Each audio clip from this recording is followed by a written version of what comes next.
Fala galera, bem-vindos a mais um podcast Bora Casar, segundo episódio. Hoje o nosso tema é o casamento a três. Estamos aqui com o nosso convidado especial, pastor Ismael. Primeiramente, agradecer, pastor, pela disponibilidade, né, o seu tempo que está com a gente. Creio que vai ser muito precioso, que Deus te use, né, em cada resposta, cada assunto que a gente abordar aqui. Também de co-apresentador Lucão. É isso, mais uma vez aqui, é uma honra. E vamos pra cima, mais um juntos. Bora que bora. Então, pode começar se É apresentando, pastor. legal, é isso aí. Então, prazer estar com vocês. Para mim é um privilégio poder estar compartilhando um pouquinho da minha experiência, daquilo que Deus tem feito na minha vida.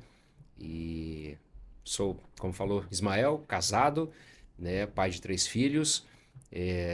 Tenho uma caminhada aí com a família e eu gosto desse tema.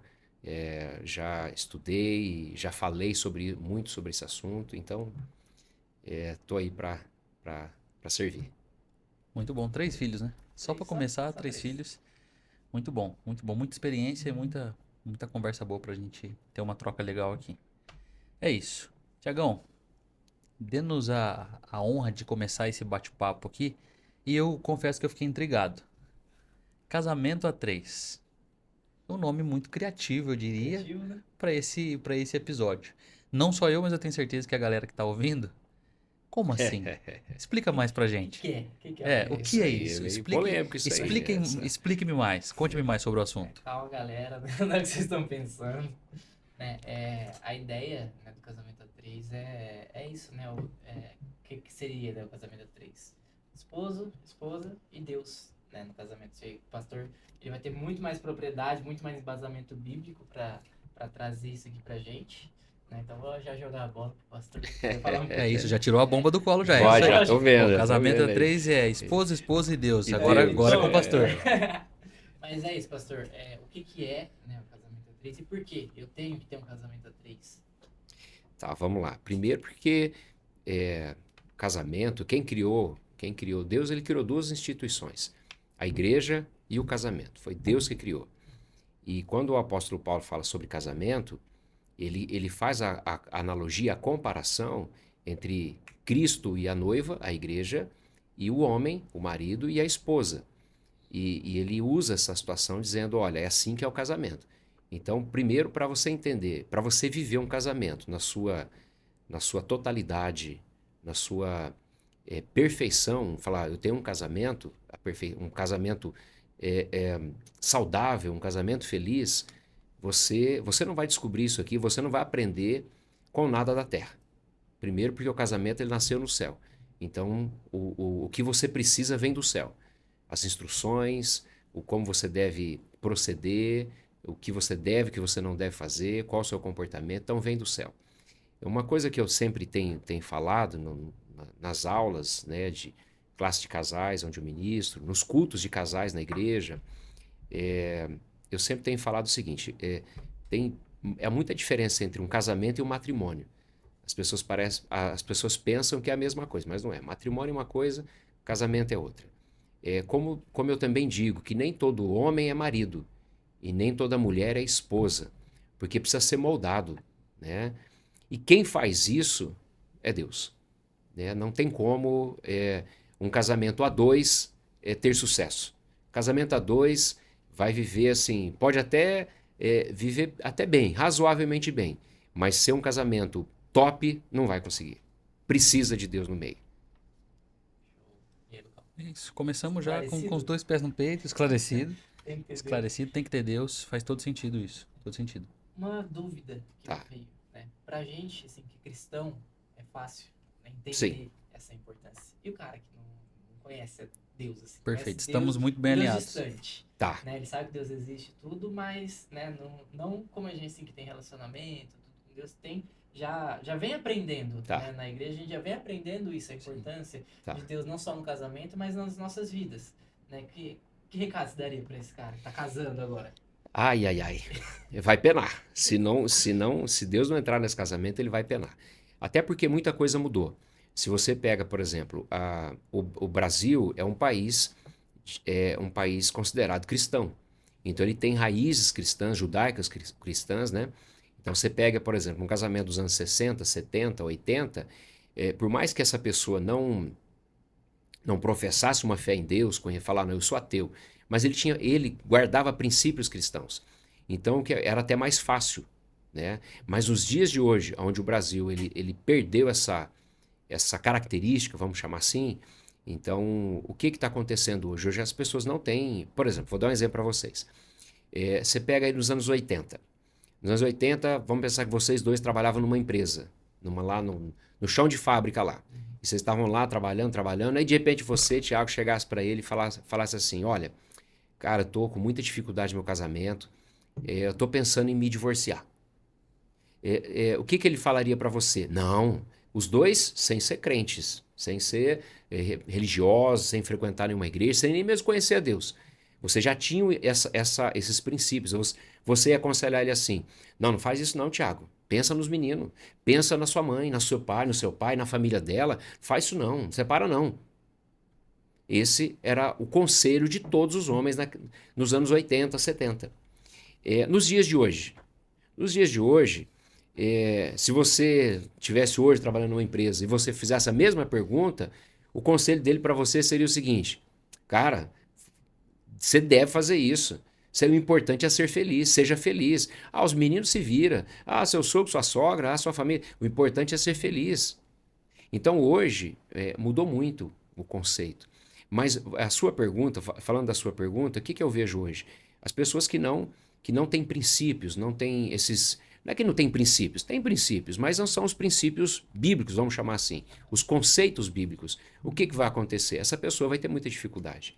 Muita dificuldade. Haja vista hoje, nos nossos dias, você vê a quantidade. Você faz casamento toda semana, né? Todos os dias você está fazendo casamento. E os casamento na praia, você já fez casamento na praia? Pôr do sol, chácara, sítio, várias coisas, né? Lugares lindos. As pessoas gastam 200, 300 mil reais no casamento. E às vezes dura 6 meses. A pessoa casa, vai a lua de mel em Cancún, mas depois de 6 meses, divórcio. Aí você pega casamento há 30 anos atrás, 40 anos atrás, como que funcionava? Casamento era aquela lona de plástico com batatinha, né? A lua de mel era na casa. Pão com carne moída, né? E o bolo, pão com carne moída. Bolo pra galera. Guaraná tubaína, era. E o casamento dura até hoje. Então, assim, não tinha nenhuma situação. Mas por que isso aqui? Não é. A questão é essa. Hoje falta muito fundamento. Acho que as pessoas hoje, aqueles que estão casando hoje, falta muito fundamento sobre o que é um casamento. Então as pessoas estão entrando muito vou casar.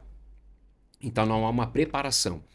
Principalmente hoje eu vejo que os pais não estão preparando os filhos para se casarem e os filhos também, por não entenderem também, por não compreender, estão entrando no casamento e por isso tem durado pouco. Ou mesmo aqueles que até permanecem casados, mas são infelizes no casamento. Tem muito casal assim. Eles moram juntos, mas eles são infelizes. Eles não vivem a plenitude de um casamento, né? Não conhecem um casamento. Quantas vezes eu aconselhei, dei cursos na igreja, onde a pessoa falava assim, nossa, eu achava que eu sabia o que era casamento. Eu lembro de um testemunho breve aqui, eu dei um curso na igreja chamado Casados para Sempre, e aí quando terminou o curso, teve uma formatura, e uma irmã, que eles eram casados há 37 anos, com 2 filhos, já casados, e aí eles fizeram um curso comigo, com a minha esposa, e quando terminaram o curso, teve a formatura, e lá eles foram dar um breve testemunho, um relato de como que foi o curso. Ela disse assim, literalmente assim, eu sou casada há 37 anos, eu achava que eu sabia o que era um casamento. 37 anos juntos, eu achava. Mas depois que eu fiz o curso, eu descobri que eu não sei nada de casamento. E agora que eu estou começando a viver um casamento feliz.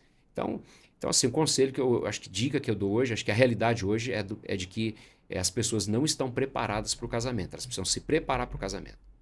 Se preparar, trazer essa base. Então. Sim, legal. E o ponto importante dessa parte, pelo menos para mim, o senhor acaba de citar sobre se preparar. Sim. Como nós, como sociedade, podemos ajudar para esse preparo? Porque, ok, a pergunta do Thiago fez muito sentido para ligar nessa nova pergunta sobre...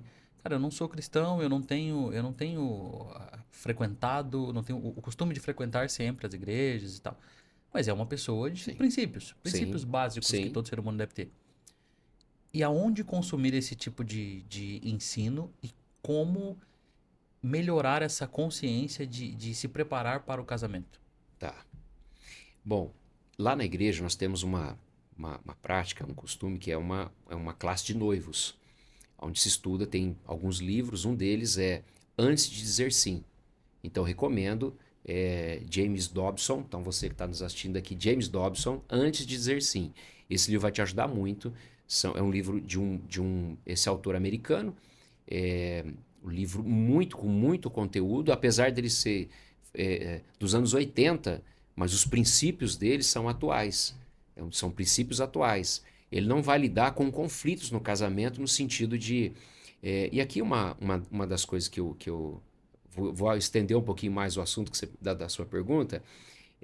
Toda vez que eu vou atender um casal, geralmente eu faço assim, olha, eu ouço a esposa, ouço o marido, ouço os dois, e depois eu começo a falar, entendo a crise dos dois. Mas geralmente eu faço o seguinte, olha gente, eu ouvi vocês, mas eu sei que cada um de vocês tem um padrão, vocês têm uma cultura, vocês têm uma bagagem. Vocês vieram, por exemplo, às vezes tem casa, eu vou aconselhar, às vezes o rapaz ele foi criado sem pai, os pais se separaram, ou a esposa. Então, assim, cada um tem o seu contexto, né, familiar, aquela coisa toda. Mas o que eu vejo é que cada um tem sua bagagem. Então eu digo assim, olha, você tem um padrão, você tem uma ideia de o que é um casamento. Ó, o casamento é assim, às vezes esse padrão foi construído na sua cabeça, filmes de Hollywood, novelas que você assistiu, livros que você leu, o que a sociedade dita sobre o que é um casamento. Então isso você tem uma ideia de o que é um casamento construído na sua mente, então você acha que é aquilo lá que é um casamento. E a mesma coisa a esposa. Aí eu vou tratando, eu falo, agora tem um padrão bíblico. Então tem o padrão de vocês, tem o padrão bíblico. O que Deus pensa sobre o casamento. E aí eu exponho isso aqui com a exposição daquilo que é o padrão bíblico, aquilo que é o certo para o casamento, vamos chamar assim. O que vai acontecer? O casal vai começar a falar, pô, tô errando aqui, tô deixando de fazer aqui. Então ele vai enxergar aonde estão os erros e ele vai entender que muitas vezes esses conflitos que ele tem no casamento, muitas vezes são coisas que são dele, né? Não é nem com a esposa, nem com o marido, são deles. Coisas que não foram tratadas na infância, né? Então assim, mas hoje, se alguém quiser hoje, um casal hoje que vai se casar, ou recém-casado, que tá, poxa, eu tô vivendo um casamento, mas eu não tô feliz com o meu casamento, eu queria melhorar, como que eu faço para melhorar? Eu acho que precisa aprender, precisa descobrir. Eu acho que hoje as igrejas, né, as igrejas evangélicas, né, as igrejas protestantes, muitas delas têm cultos de casais, como lá na igreja tem toda a última sexta-feira do mês, tem um culto de casais que é para tratar sobre esse assunto. Tem congressos de casais. Esse final de semana, agora, sexta-feira, nós estamos indo para Águas de Lindóia e nós vamos passar um final de semana no hotel, um hotel fino, e a esposa e o marido só sem filhos, para que haja um tratamento, um cuidado sobre o casamento. É uma manutenção no casamento. É igual uma plantinha, você tem que manter, senão seca, murcha. Então, assim, eu acho que existem várias coisas que um casal hoje deve procurar. Livros, uma igreja, cursos. Eu acredito que tem muita coisa no meio para que a pessoa possa resolver esses conflitos que ela está enfrentando, essas crises que ela está enfrentando. Muito bom. Um dos pontos citados aí foi nesse seu exemplo, foi sobre essa conversa que você teve com esse casal. Ó, você tem uma vivência, você já tem uma cultura totalmente diferente dele, totalmente diferente dela. E isso reflete muito na sua profissão também, né, Tiagão? Você tinha citado em um desses episódios sobre choque de cultura. E isso me chamou muita atenção, porque faz todo sentido. Essa questão de ter um choque de cultura, um não está acostumado com os costumes do outro. Como que você vê isso hoje no casamento e como isso reflete também na sua profissão? Exatamente, né? Esse choque de cultura, realmente, né? Um vem aprendendo de uma forma, o outro vem aprendendo de outra. Vamos imaginar assim, o homem, ele veio de uma família destruída, né? Os pais se separaram, né? Então, assim, a referência que ele tem de casamento é o quê? O primeiro problema que eu tiver, sai fora. Sai fora. Né? A mulher não, ela veio com aquela referência de família, né? Família unida, família que dá presente, família que qualquer coisinha ele se reúne, né? Tá junto, tá presente em qualquer momento. Então, assim, ó a diferença de um com o outro, né? Não estamos falando nem de gosto, nem nada, é de vivência, né? Então, acho que do que o pastor falou que daria, né, que eu entendi muito bem é o quê? Qual que seria o melhor cenário? Zero tudo que você sabe, cara. Vamos aprender junto agora, que é o Boa, Muito casamento. bom. boa. Né? Então, a parte bíblica, né? Acho que agora trazendo até o tema do podcast, né? Trazendo Deus para o casamento, é isso. A partir do momento, né, que vocês se casaram, agora vocês são um, né? Então, tudo que você viu lá atrás, não é que você vai esquecer, você vai deixar, né, suas raízes mais... Agora você vai começar a entender o que é o casamento. Isso que acho que vai dar a durabilidade desse casamento, né? Porque a gente estava conversando aqui no off agora como que hoje, o senhor já até comentou também, como que hoje é isso, né? A pessoa casa, daqui 6 meses separou. Por quê? Porque não teve isso, né? Eu acho que é exatamente. Tudo que a gente trabalha no preparo, na prevenção, né? A Muito gente bom. tem uma Sim. solução ali, né? O senhor falou de fundamento, né? Exatamente, né? Eu falei esses tempos atrás também até citando a Bíblia, né?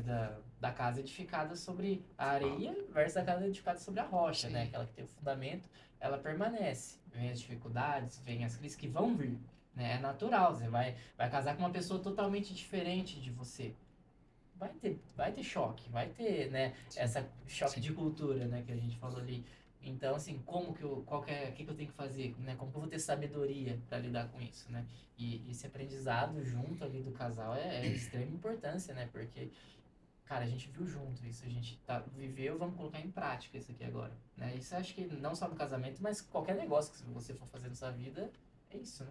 Muito bom. Isso, para mim, reflete muito a importância da sua profissão, da nossa profissão, Sim. do que a gente exerce hoje como profissão na sociedade, de ter um acompanhamento de alguém sábio para instruir você num casamento, de ter um profissional sábio que entende e vive e fala muito sobre casamento para fazer parte daquele dia, de um dos dias mais especiais da sua vida.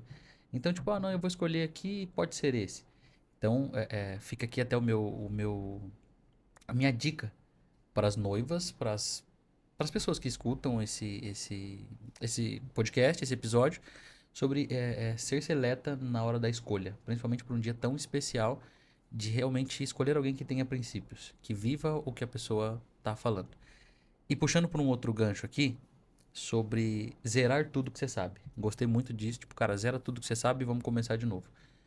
A gente pode entender então sobre, ou começar a falar sobre a questão do ego hoje, das pessoas terem o ego muito Inflado. inflado e de serem muito egoístas. Tá. Porque eu ouvi de um amigo recentemente e ele falou sobre isso. A gente precisa entrar no casamento tirando toda a carga de ego, tudo aquilo que isso eu sei fazer, isso é meu, só eu quero fazer isso. Porque a pessoa está acostumada a viver de um jeito. Mas ela se doar e entender o que o outro está pensando. O que o senhor tem a falar sobre isso? Qual o seu ponto de vista sobre isso, pastor? Tá, vamos lá. Eu costumo ter uma mensagem que eu prego, um estudo que eu fiz sobre as 4 leis do casamento, né? Lá em Gênesis capítulo 2, quando Deus fala para o homem, deixará, pois, o homem seu pai e sua mãe e unir-se-á a sua esposa, a sua mulher, e os dois serão uma só carne, né? Você até citou isso aqui. O que que eu costumo... E essa sua pergunta ela é interessante, por quê? Porque o casamento ele não tem espaço para isso. Porque, pensa só, é os dois se tornando uma pessoa. Então, essa fusão que eu chamo, uma fusão que é como se fosse uma pessoa entrando na outra. É uma fusão. De vez em quando vai ter isso aqui, ó. É o choque, né? E aí alguém tem que ceder. Ou às vezes os dois têm que ceder um pouco para poder ter essa fusão. E aonde entra essa questão do eu, né? O seu eu, né? O ego ali você tem que fazer uma renúncia, né? E quando eu falo dessas leis do casamento, é essa primeira lei, é a lei da renúncia, que você tem que renunciar, né? Primeiro você tem que deixar o seu pai e sua mãe. E esse deixar o pai e a mãe é em todos os aspectos. A pessoa só está pronta para casar quando ela não depende mais dos pais, nem emocionalmente, nem financeiramente, nem em nada. Ela não, então ela só está pronta para casar quando ela não depende mais. Todo casal, todo marido ou esposa que quando casa há uma dependência, eles vão ter dificuldade. Por exemplo, o casal casa e vai morar na casa dos fundos dos pais. Vai ter dificuldade.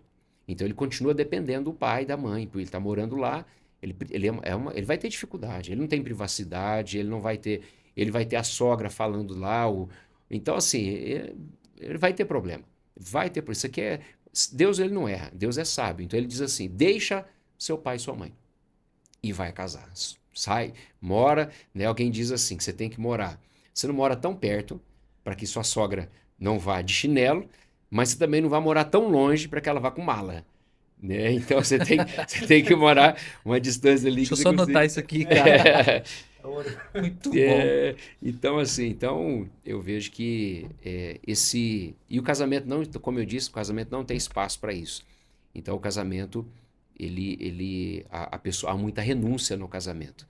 Renúncia, por exemplo, eu lembro quando eu me casei, eu jogava bola todo final de semana, durante a semana. Eu casei, eu sou casado, sou homem casado agora, não sou mais menino. Videogame não dá para ficar lá no videogame. Então todas essas questões, o casal ele vai ter que, por exemplo, agora tem muito casal. Olha só que coisa que tem acontecido, infelizmente. O casal eles se casam, mas eles têm uma vida independente um do outro. Esse é um grande problema. Meu dinheiro, seu dinheiro. Não é assim, 50% meu, 50% seu, que se torna 100%. Não, é 100% meu, 100% dela que faz um casamento. Então não tem mais. A primeira coisa que eu fiz logo depois que eu casei foi conta conjunta. É o nosso dinheiro para pagar as nossas contas. Não é mais a minha conta, sua conta, meu carro, seu carro. Não, são as nossas contas. Então, hoje em dia tem casais que não sabem, o marido não sabe quanto a esposa ganha, a esposa não sabe quanto que o marido ganha. Parece uma coisa boba, mas são coisas que prejudicam o casamento, que dificultam o casamento, né? Porque não há porque uma das leis que o texto fala lá, que eu citei para vocês, lá em Gênesis 2, fala assim, os dois serão uma só carne, e a Bíblia diz que eles viviam nus no paraíso e não se envergonhavam, né? Viviam nus é transparência. Eu chamo a lei da transparência. O casal ele tem que ser transparente um com o outro, não tem como esconder. Você, por exemplo, o marido que tá tendo conversa com uma ex-namorada no celular, isso não existe no casamento. No Facebook ou no Instagram, ou seja lá o que for, uma conversa, isso não existe. O casamento tem que ser transparente. Então e quando eu falo de transparência, não é só esse tipo de coisa, como eu falei, finanças e tantas outras coisas, sentimentos. Por exemplo, conflitos sobre problema na cama. Vamos apimentar aqui a conversa aqui, né? Na cama. Hoje tem, por exemplo, o casal recém-casado. A esposa está desconfortável, o marido está desconfortável com uma situação, a rotina de um é diferente da outra, tal, do outro. E eles não conseguem, eles não sentam para conversar e não há essa transparência, não há às vezes essa intimidade entre o casal e aí acaba tendo uma crise. E às vezes você pega alguns caras que estão presos à pornografia, estão presos à masturbação, porque muitas vezes a rotina sexual do casamento ela é devagar. E ao invés dele ele ter essa transparência com a esposa, sentar com ela e falar, meu bem, vamos melhorar aqui, vamos ajustar aqui. Né? Então é muito amplo, né? A gente começa a falar, vai abrindo leques, né? Mas é bem por aí. Muito bom, muito bom. Dentro desse segundo ponto que o senhor levantou, são dois ensinamentos que eu tive na minha infância. E quando a gente é adolescente, a gente não leva algumas coisas a sério. Um deles é, o tempo passa muito rápido. Passa. O segundo é, depois dos 18, você chega nos 40 rapidinho. E o terceiro é, o casamento não é só sexo. Não. Porque o adolescente, o jovem... O adolescente não muito, talvez pela proximidade do casamento, como esse tema aqui é casamento. Mas o jovem que ele tá nos seus 17, 18, pô, eu vou casar. Não, eu vou casar porque é agora, meu irmão. E aí fica tudo baseado no sexo e numa falsa ilusão de que vai ser sempre assim, ou de que vai ser aquela... Mas não é. Porque ele não passou por alguns pontos, como o Thiago citou, sobre a comunicação, sobre ter a ciência total da realidade, do choque de cultura de cada um. E um ponto que eu acabei de anotar aqui, que é, acho que isso aqui é imprescindível a gente falar. E queria que você falasse também um pouco sobre isso, Thiago. O que você acha? Qual que é a sua opinião sobre a comunicação? Qual a importância da comunicação, como o senhor acabou de levantar esse ponto? Tipo, eles não conversam. Pô, tá desconfortável aqui, tá desconfortável ali. E a gente vai levando a vida, vai levando só alguns... vamos só dar uma varridinha aqui e tal. Mas a comunicação hoje em dia, no casamento, nas profissões, no mercado, em tudo, em tudo. O famoso DR, né? Exatamente. O DR. Exatamente. É algo que está totalmente defasado Sim. e pouco se fala sobre isso, sobre qual a importância da comunicação. Porque a gente fala muito isso na nossa profissão, né? Cara, vamos marcar uma reunião, porque é muito importante a nossa comunicação, entender o que vocês querem, entender, você fala muito sobre isso, eu acho muito legal, entender se eu sou realmente o fotógrafo que vocês procuram. Se eu não for, tá tudo bem, mas vamos ter esse alinhamento de expectativa? Comunicação. O que você tem a falar sobre isso? Importância extrema, né? Assim, a comunicação em si. Imagina assim, tem um casamento e eu nunca reclamo de nada, nunca falo nada, tá, né? Pra você tá bem, né? Tá legal, tudo que tem nesse casamento tá legal, por quê? Eu nunca exponho a minha parte. Mas eu tô lá, dentro de mim, isso aqui não tá legal. Mas eu não gosto que ela faz isso. E aí entra no perfil da pessoa, né? Tem gente que vai acumulando, mas uma hora acontece o quê? Explode. E a hora que explode, é o famoso sai de baixo, né? E tem gente também que, é comunicativa. Tudo expõe, tudo, né, vai falando. Isso vai facilitar, porque, por exemplo, eu sou casado, aí minha esposa fala, viu, não gostei disso aqui que você fez, não gosto desse jeito que você faz. Cara, aí é aquilo, né? A gente baixa o ego e fala, dá pra eu melhorar. Sim. Né? Eu posso mudar isso aqui, mas por quê? Porque houve a comunicação. Né? E isso gera conexão. Né? É o que eu sempre falo para as noivas também, né? Quando a gente tá falando em fotografar o casamento, é isso. Tem que ter essa conexão. Né? Porque, exatamente, às vezes a noiva ela tá com uma expectativa ali pro dia do casamento, essas coisas, mas não há essa comunicação, não tem como, né, a gente chegar ali no 100% do que ela quer. Né? Então, dentro do casamento Tem que isso expor. também, né? Você quer ter um casamento ali 100% adequado, 100% blindado. Não vou falar assim que você não vai ter dificuldade, você vai ter. Mas a comunicação em si, ela vai evitar muita coisa. Vai evitar muita briga, vai evitar problemas que podem ser maiores do que eles são. Às vezes é coisa boba, mas isso lá na frente vai se tornar algo gigante, porque foi acumulando de tempo em tempo. Daqui a pouco você passou, como você falou, o tempo passa rápido. Passou 10 anos com isso dentro de você, te remoendo. E aí a vida sexual já não é mais a mesma, a vida amorosa já não é mais a mesma, a admiração. Perdeu, Eu acho que é o que você isso tem aí. que ter isso todos os dias no seu casamento. Ótimo. Né? É a admiração do seu parceiro, né? Porque acho que é isso. Quando você perde a admiração, você perde o casamento. Ótimo, é correto afirmar. Eu tenho até uma história sobre essa questão de comunicação. De um casal que eles fizeram bodas de ouro, 50 anos de casado. Nossa. E aí, depois de 50 anos de casado, os filhos falaram, bom, a gente vai dar um cruzeiro para vocês. E aí o marido e a esposa entraram naquele navio maravilhoso, aquela comida, toda comida é demais, né?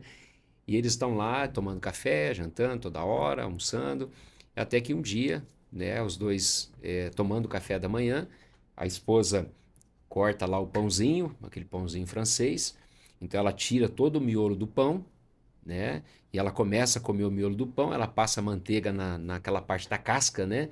E entrega para o marido, como ela fez 50 anos dessa forma, e aí tal, e eles estão naquele ambiente, já não estão em casa, eles estão num cruzeiro, e acho que aquilo lá facilitou o marido abrir o coração. E ele falou assim, olha, ela deu o pão para ele, a casca do pão, ele pegou aquela casca, olhou para ela e disse assim, meu bem, eu tenho uma coisa para falar para você. Ela falou, o que foi? Faz 50 anos que eu como a casca do pão, mas eu nunca gostei da casca do pão. Eu queria mesmo era comer do miolo do pão. Ela falou, eu também tenho uma coisa para falar para você. Eu nunca gostei do miolo do pão, mas por amor a você eu comia o miolo do pão, eu achando que você comia a casca. Então, assim, 50 anos vivendo uma situação... Cara, que ensinamento. E assim, e às vezes a gente pensa que, não, com o tempo vai vir a maturidade. Você vê, eles passaram 50 anos e a maturidade não veio, porque faltou comunicação. Então, o casamento, como você bem falou, tem que ter comunicação, é imprescindível. O casamento que não se fala, que não se discute, vai ter problema. Mas de uma forma assim, acho que aqui também não é só discutir, porque tem muita mulher que... eu aprendi que as mulheres elas falam 20 mil palavras por dia, né? E os homens falam 5 mil. Pensa uma mulher que trabalha num lugar fechado, que não fala nada, ela chega em casa depois no final do dia, ela quer falar. Ela quer falar. Então o marido tem que ter essa sabedoria para poder lidar, porque às vezes isso não é discutir relação, é diálogo, né? Conversa, né? Então assim, mas eu acredito que a comunicação ela é imprescindível. O casamento, as pessoas que não...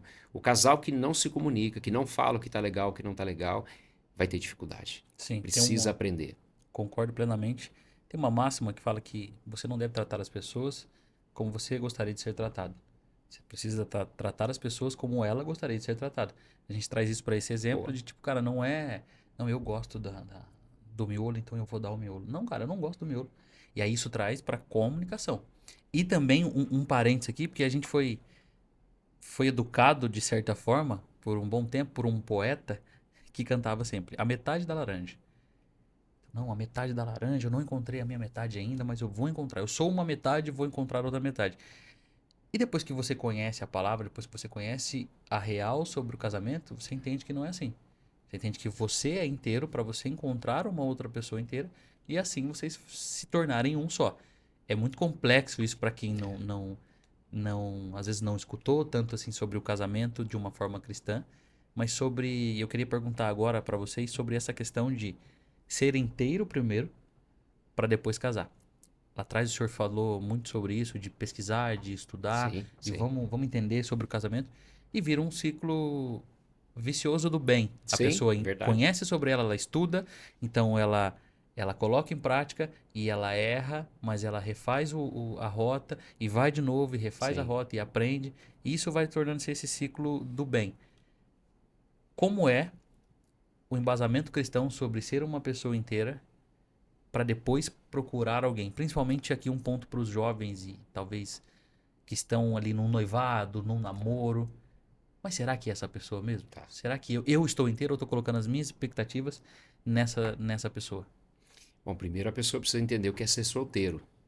Hoje existe quase uma perseguição em cima dos solteiros, né? Lá na igreja a gente brinca e tal, que o solteiro é como se fosse alguém amaldiçoado, né? E não é assim, né? O solteiro, ele precisa entender que ser solteiro é algo... A palavra solteiro na língua portuguesa, se você procurar lá o significado, é inteiro. Solteiro é inteiro, né? Então não falta nada. Então eu acredito que você colocou muito bem, a pessoa, para ela se casar, ela precisa ser inteiro. Solteiro inteiro. Ou seja, não falta nada. Todo casal que...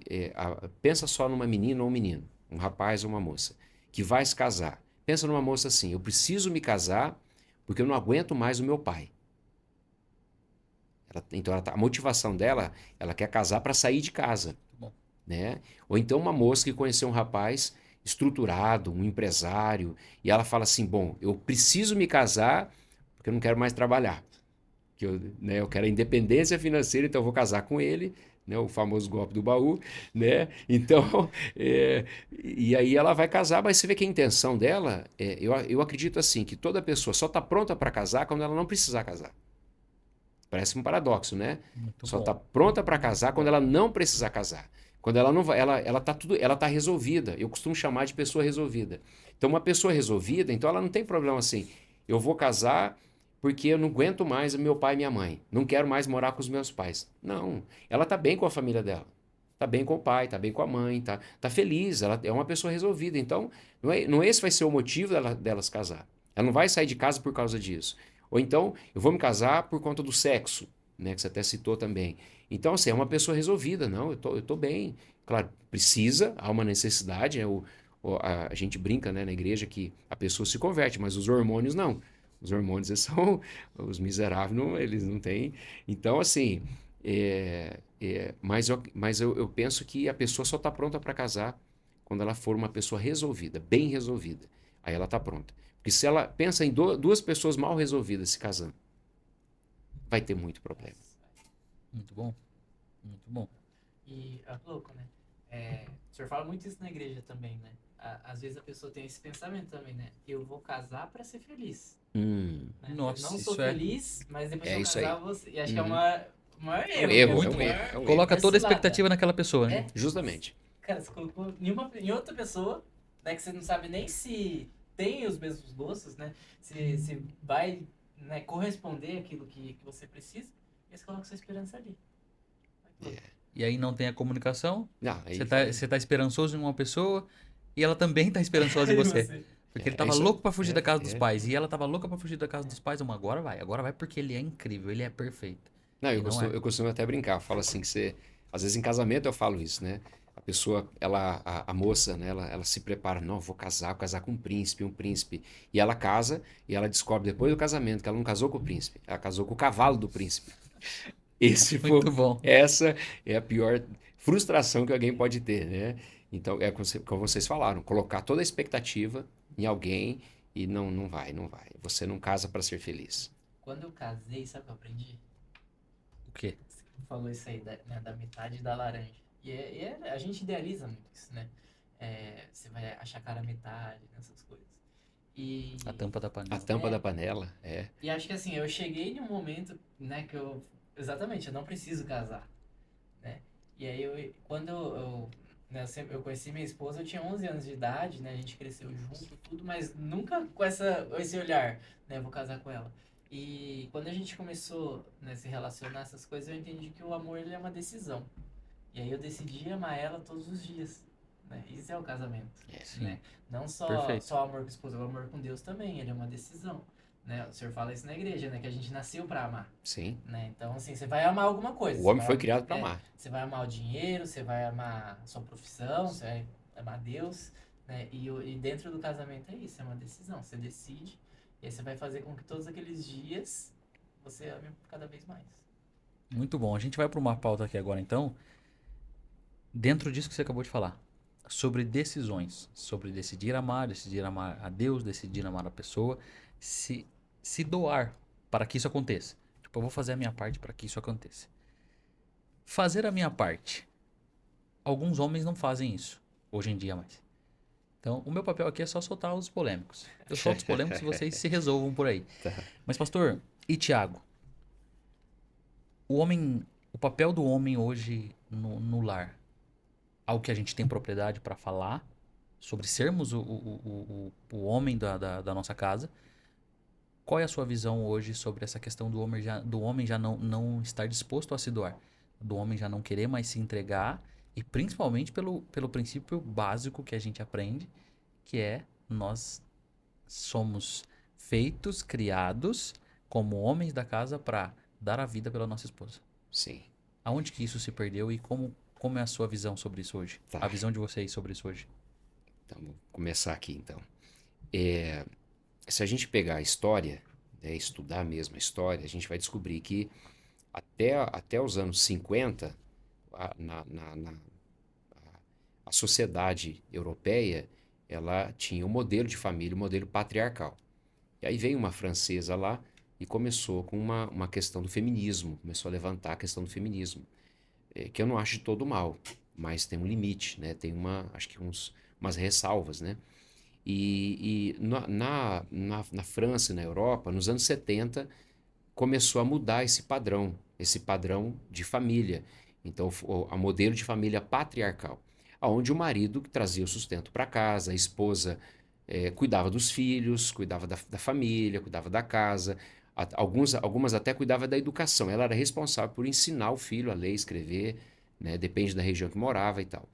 Então, era esse modelo de família. Isso chegou no Brasil nos anos 80, em meados dos anos 80, ali, quase no finalzinho, antes da queda do Muro de Berlim. A história diz que a pós-modernidade começou na queda do Muro de Berlim. A queda do Muro de Berlim, ali em 89. Então, naquela época, o que aconteceu? Houve uma mudança no Brasil de modelo de família. Então, o modelo de família que era patriarcal mudou-se para matriarcal, onde a mãe ela é a mãe que ela saiu do fogão, né, e foi trabalhar. Ela foi terminar. Antigamente as mulheres só faziam magistério, né, só magistério para ser professora, para ajudar em casa trabalhando meio período. Era assim que as mulheres faziam.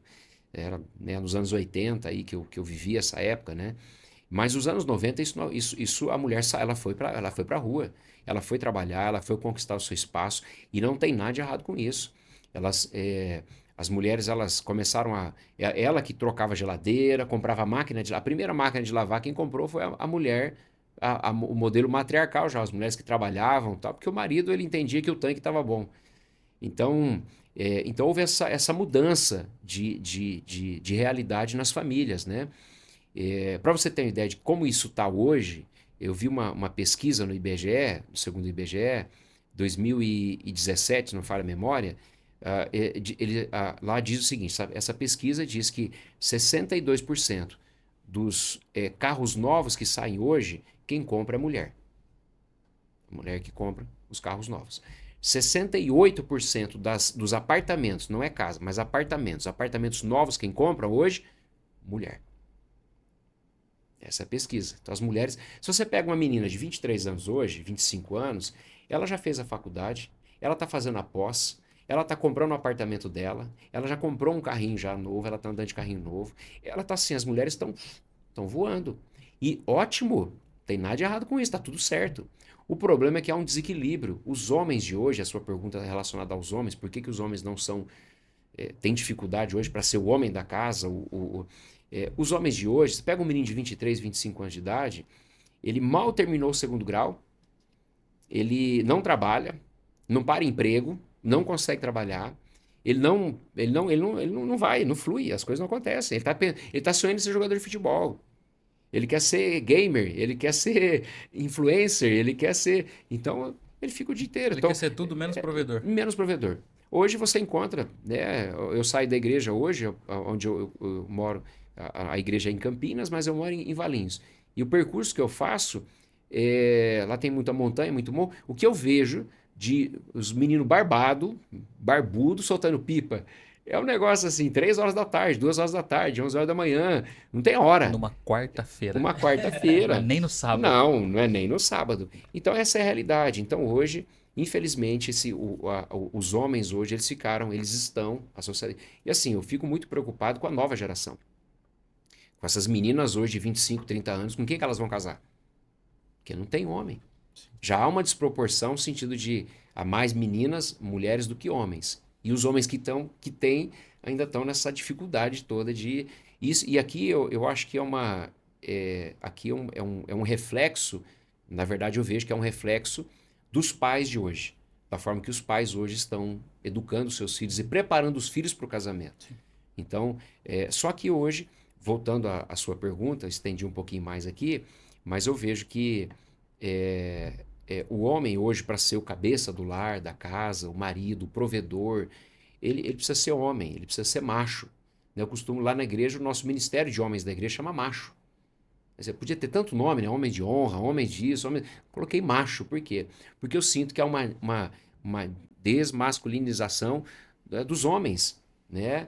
Hoje, as mulheres que eram frágeis, né, elas são fortes. E os homens que eram fortes hoje são frágeis. Hoje os homens passam creme no pelo do nariz, né? Hoje raspa o corpo todo. Nada contra isso, né? Esse metrosexual. Mas ele tem que ser homem. Ele pode fazer isso, mas ele tem que ser homem. Assumir a bronca em casa, a posição dele em casa, de cuidar do filho, de educar, de ensinar, de prover a família, não só ficar dependendo da esposa. Então, assumir a bronca, né? Então, eu vejo que hoje, eu até brinco, né, nos cultos de casais, eu vejo que os homens hoje, por exemplo, vai sair com a esposa, ele pega o cardápio, leva para jantar, e ele fica olhando só ali no final, ali, ver o que é o valor. Ele não está preocupado com o que a mulher vai ver o valor. Não, esse aqui. Né? Eu costumo também dizer que os homens de hoje estão muito mais preocupados. Eles amam muito mais o próximo do que a esposa, né? Porque o próximo, quando eu falo próximo, não é o próximo marido da esposa, que ele vai morrer, o miserável morre, e aí o próximo que vai chegar vai ter uma casa boa, vai ter um carro novo, vai ter dinheiro, aí o próximo vai fazer o que ele não fez com a esposa. O próximo vai viajar para a Europa, o próximo vai fazer um cruzeiro, o próximo vai ter... Então, assim, hoje os homens eles precisam ser equilibrados, precisa de muito trabalho. Eu acho que hoje, a maior necessidade hoje que eu vejo na sociedade, se a gente for falar assim, vamos, aonde a gente vai trabalhar para resolver os problemas hoje da sociedade? é homem. É o ministério mais importante, acho que hoje, é trabalhar nos homens. Porque se um homem saudável, um homem que sabe quem ele é, o que ele tem que fazer, vai automaticamente vai gerar uma esposa saudável, vai gerar filhos saudáveis e vai corrigir esses problemas que nós estamos enfrentando hoje. Então, para mim, o foco hoje é falar assim, onde a gente vai focar para que a gente tenha no futuro famílias saudáveis? Focar nos homens. Nessa correção de identidade, de valores, para mim o foco é os homens. Tem que focar nos homens. Fica essa aula aí pra gente. Já dá pra encerrar aqui e pronto. Falar depois. Eu ia perguntar pra você, e aí, o que você acha sobre isso? Mas eu acho tudo que ele falou. Eu concordo. Faz todo sentido, até para nossa profissão, faz muito sentido. A falta de responsabilidade, Sim, de assumir cargos, assumir as devidas responsabilidades mesmo, isso afeta muito. Se a gente for olhar para a Bíblia também, né, vai falar muito de missão e submissão, né, dentro do casamento. A missão Muito é do bom. homem e a submissão é da mulher, né? A submissão está sobre a missão do homem, né? Hoje, com a modernidade, tem muito disso, né? Muito mais mulheres mais sucedidas do que os homens, né? Como que a gente traz isso, né, para dentro do casamento? Como que o homem ele vai ter a missão, sendo que a mulher ela é muito mais sucedida do que ele, por exemplo? É um desequilíbrio, né? É um desequilíbrio. Como eu falei, hoje as meninas estão formadas, estão ganhando mais do que o marido, mais do que o. Hoje, isso é comum hoje, isso é comum. Eu tenho casos na igreja de a mulher trabalha fora e o marido cuida do filho em casa, né? E nada de errado com isso, desde que haja um equilíbrio sobre o papel de cada um, né? Sobre a função de cada um. Quando você fala em missão, submissão, Tiago, isso é uma coisa que hoje é um paradigma que precisa ser quebrado. Porque as mulheres hoje, o feminismo fez muito bem, mas ao mesmo tempo o feminismo fez muito mal. Por exemplo, hoje saiu de um extremo, onde a mulher não tinha voz para nada, para um outro extremo, só que não houve um equilíbrio ali. A mulher não entender, por exemplo, qual o papel dela dentro de casa, né, em ajudar o marido, apoiar o marido. Então ela assumiu responsabilidades que não era dela, que ela devia ter deixado com o marido dela, sobre provisão, sobre proteção e sobre tantas decisões que ele precisava tomar. Então a mulher, hoje, eu lembro que alguns anos atrás, antes de assumir a igreja que eu pastorei hoje, eu era auxiliar numa outra igreja. E eu fiz uma pesquisa de bairro lá no Nova Europa, ali na região do Nova Europa, em Campinas. Todos os bairros ali, nós fomos com um grupo de jovens, de casa em casa, batendo na porta e fazendo uma pesquisa. E uma das coisas que nós descobrimos é que o índice de mulheres com depressão é muito alto. As mulheres, essas mulheres que eu tô falando para você, essa bem-sucedida, que você está falando, as mulheres bem-sucedidas hoje, a maioria delas estão com uma carga emocional muito forte, de responsabilidade muito forte, muito pesada. Por quê? Ela está carregando coisas que era para o homem carregar, responsabilidades que era do homem. Então ela se torna livre, mas alguém livre, sobrecarregado. Então as mulheres hoje elas estão assim, elas estão depressivas, elas têm muitas crises emocionais, remédios para dormir, terapeuta. Hoje, se você perguntar hoje em cada 10 mulheres, 9 delas fazem terapia. 9, 8 fazem terapia. Por quê? Porque esse desequilíbrio, né? Mas volto ao ponto. É a questão, esse desequilíbrio acontece porque os homens não estão se posicionando. Eles não têm sido... Aquela velha máxima, você usou esse termo, né? Velha máxima, né? Tempos fáceis geram... tempos difíceis geram homens fortes. Homens fortes geram tempos fáceis. E tempos fáceis geram homens fracos. E homens fracos geram tempos difíceis, que é o que nós estamos vivendo. Então, os tempos difíceis exigem homens fortes, né? É nessa hora que a gente separa os homens dos meninos. É isso. Essa é a verdade. É nessa hora. É isso. E a gente volta no início da conversa sobre nós nos colocarmos à disposição de sermos homens fortes. Sim. Porque é ruim, mas é bom. Claro. Porque, ok, então nós estamos em tempos difíceis. Então não são tempos difíceis que geram homens fortes? Sim. Então nós precisamos nos colocar à disposição para sermos esses homens fortes. Sim. E nós podermos gerar filhos fortes. Sim. Que gerem mais tempos fáceis, mas que a gente consiga quebrar esse ciclo. Sim. De que tempos fáceis geram homens fracos. Tempos fáceis, eles podem gerar famílias mais fortes. Sim. Para que fique mais fácil de sustentar uma família, de se estabelecer. Mas esse papo é muito bom. É muito bom, a gente consegue esclarecer e clarificar muita coisa, não só no âmbito do casamento em si, Sim, mas isso é para quem é papel de. adolescente, para quem já está casado, para quem ainda Sim, vai sim. casar, para mulheres, para homens. Realmente muito, muito necessário no Bora Casar. Que bom, Bora. que bom. Desafio, né? Bora casar hoje não é fácil, não. É isso.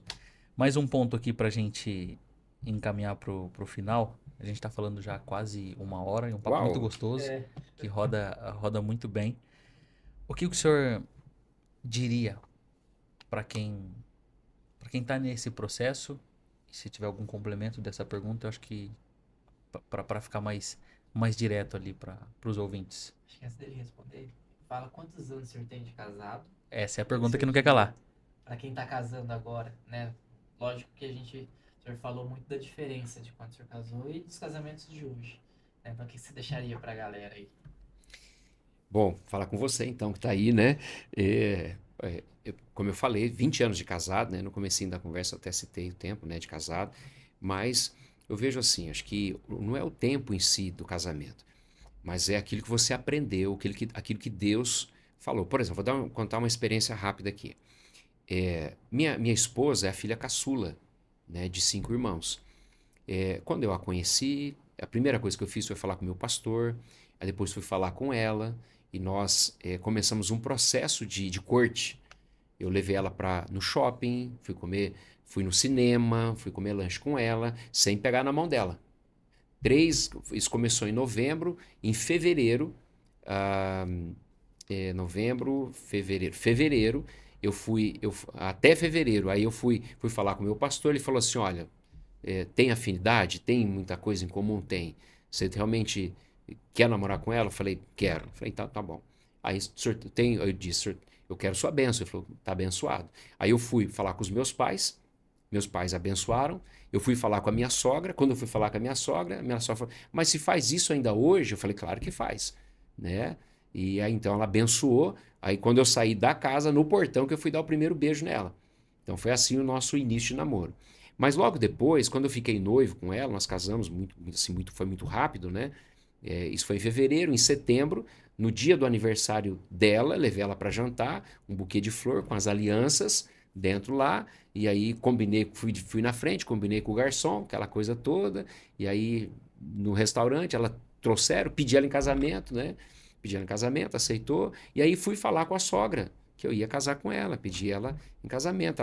Ela falou, tudo bem, beleza. Só que aconteceu, eu ia toda sexta-feira lá. E na verdade, eu ficava mais com a minha sogra do que com a minha esposa, né? No sábado que eu via ela mais na igreja e tal. E eu conversava com a minha sogra e conversava de várias coisas e tal.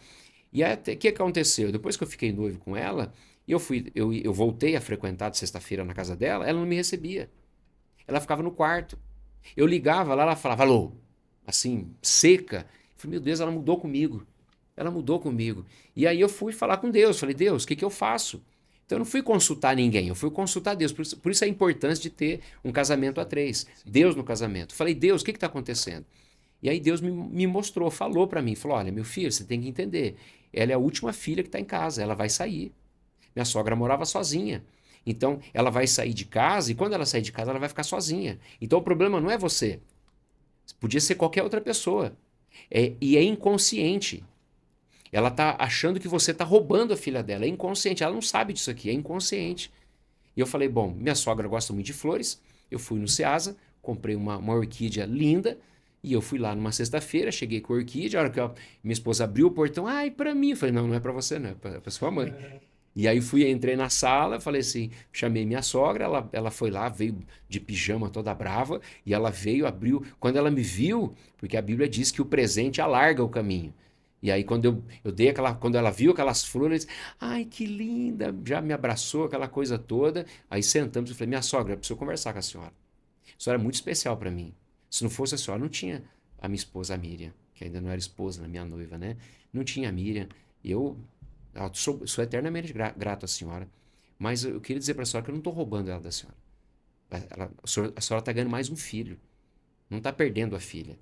E eu quero dizer para a senhora que, ó, ela está aqui, está de prova aqui, ó. Quando a gente se casar, e nós vamos se casar, todo final de semana ela vai vir aqui. E se ela não vier, eu vou trazer arrastada para ver a senhora. É mesmo? Ai, meu filho, eu tenho te tratado mal, né? Aí que caiu a ficha dela. E aí que ela entendeu. E aí o que aconteceu? A partir daquele momento, ela chorou, nós oramos e resolveu a situação. E a partir daquilo, o que aconteceu? Ela me tratando. Vi ela agora, hoje é segunda, sábado, né? Eu tive um café da tarde em família, abraçou, conversei, beijou, parece uma mãe, né? Legal. Então, assim, eu vejo que isso aqui é fundamental. Deus no casamento, trazer Deus para o casamento. Casamento que Deus não está, essa dificuldade que eu falei uma. Se eu pudesse, se eu fosse falar para vocês de tantas outras coisas que Deus falou comigo sobre o casamento, sobre criação de filhos, sobre tantas outras coisas, a gente ia ficar aqui horas e horas e horas, porque é muita coisa. Então, o que eu digo para você que está em casa é muito importante, é de extrema importância. Você precisa trazer Deus para o seu casamento. E se você está se preparando para o casamento, você está pensando em casar,